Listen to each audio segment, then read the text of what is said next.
मैं डॉक्टर सोनम कुंडू, एक RCT specialist यानी कि एंडोडोंटिस्ट, आज आपको आरसीटी के बारे में बताऊंगी।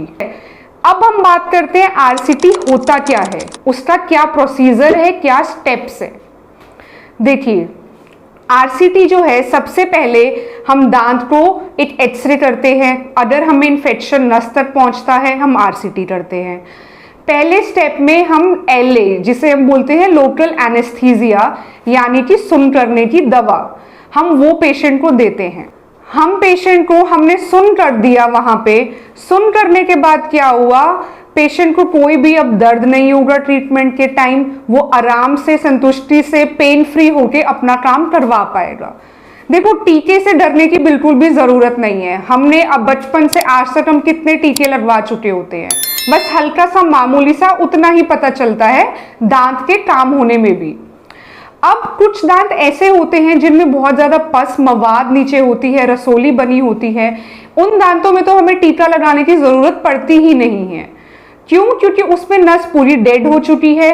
तो जब हम काम करेंगे, पेशेंट को कोई टीका लगाने की जरूरत नहीं है और हम सिंपल आरसीटी का प्रोसीजर शुरू कर सकते हैं। अब सेकंड स्टेप आ गया, हमने देखिए टीका लगा दिया, एनेस्थाइज कर दिया उसको अच्छे से। अब जो भी कीड़ा लगा हुआ है, हम उसको अच्छे से सफाई करेंगे, उसको क्लीन करेंगे। ठीक है जी, हमने सारा काला काला कीड़ा, वहां ब्राउनिश जो भी डिस्कलरेशन थी वो निकाल दी, रिमूव कर दी। उसके बाद हम पहुंच गए सीधा अपने दांतों की नसों तक। जैसे ही हम नसों तक पहुंचे, हमें वहां पे अगर पस वाला दांत है तो सीधा नस से पस एकदम दांत के थ्रू निकल के हमें दिखाई देगी। व्हाइट कलर का, सफेद कलर का थोड़ा सा रेशा दिखाई देगा। अगर पस वाला दांत नहीं है तो वहां पे जो भी इन्फेक्टिव पल्प है, जो भी वहां पे पिंकिश कलर का थोड़ा सा ऐसा हमें दिखेगा टिश्यू, आप समझ जाइए कि आप अपनी नस तक, पल्प तक हम पहुंच चुके हैं। अब हम क्या करेंगे, देखिए पहले क्या होता था, आरसीटी मैनुअली होती थी।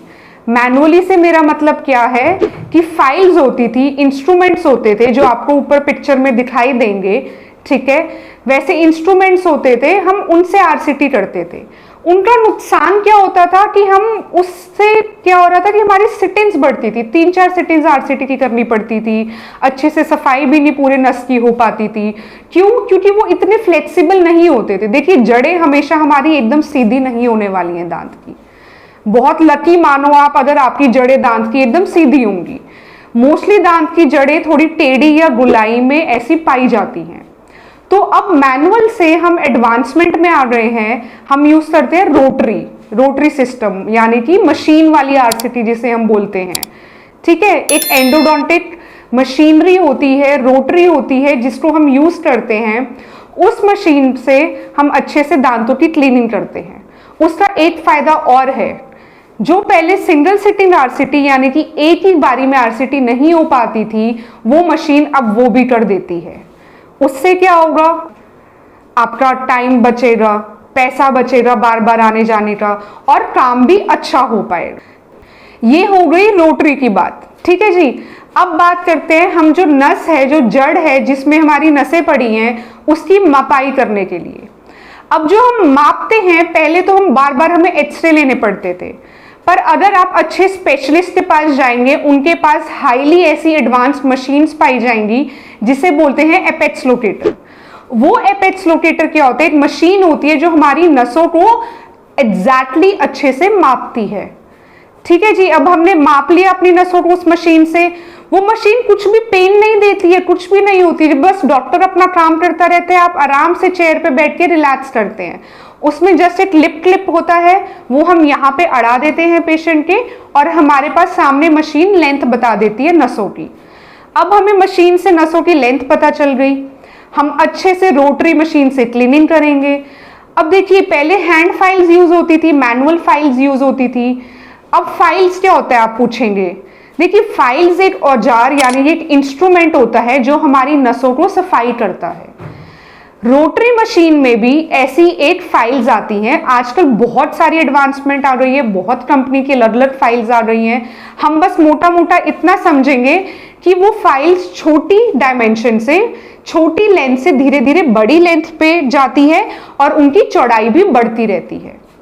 उससे क्या होगा, हमारे दांतों की बहुत अच्छे से सफाई हो गई। अब सफाई होने के बाद हमें ये चेक करना है कि क्या अब उन नसों को हम भर सकते हैं या नहीं। वो हम किससे चेक करेंगे? वो हम चेक करेंगे, हमारे पास पेपर पॉइंट्स आते हैं जो एक तरह के पेपर से बने होते हैं, ठीक है जी। वो हम नसों में डालते हैं। अगर वो पेपर पॉइंट एकदम ड्राई या मतलब उनका कोई डिस्कलरेशन नहीं हुई, उसका कलर एकदम वैसे सफेद का सफेद रहा, कोई फ्लूइड नहीं आया, वो लाल रंग का नहीं हुआ, तो हम समझेंगे कि हमारी नसें एक तरह से एकदम अच्छी हैं, वहां पे प्रॉपर क्लीनिंग हो चुकी है और भरने के लायक हो चुकी है। अब हम अपनी नसों को भरेंगे, जो एक मटेरियल होता है जिसे हम बोलते हैं गट्टापट्टा, राइट। गट्टापट्टा क्या होता है? वो एक तरह से हमारा बायोकम्पैटिबल मटेरियल होता है जो हमारी बॉडी को कुछ हार्म नहीं देता, बॉडी के कंपैटिबल होता है, वो हम नसों में भर देते हैं। अब वो हमने नसों में भर दिया, फिर उसके बाद हम पेशेंट को फिलिंग कर देते हैं और कुछ केसेस में तो इवन हम उसी दिन ही कैप का नाप ले देते हैं।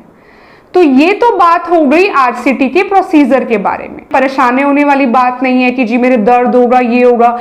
सुनो के पूरा इलाज एक सिटिंग में बहुत आराम से हो जाता है।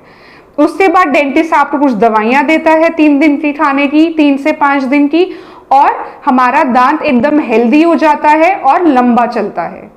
यही अगर अब आप दांत निकलवा लोगे तो सबसे पहला आपका खर्चा बढ़ेगा, कॉस्ट बढ़ेगा, आपका इलाज का समय बढ़ेगा और आपकी परेशानियां भी बढ़ेंगी।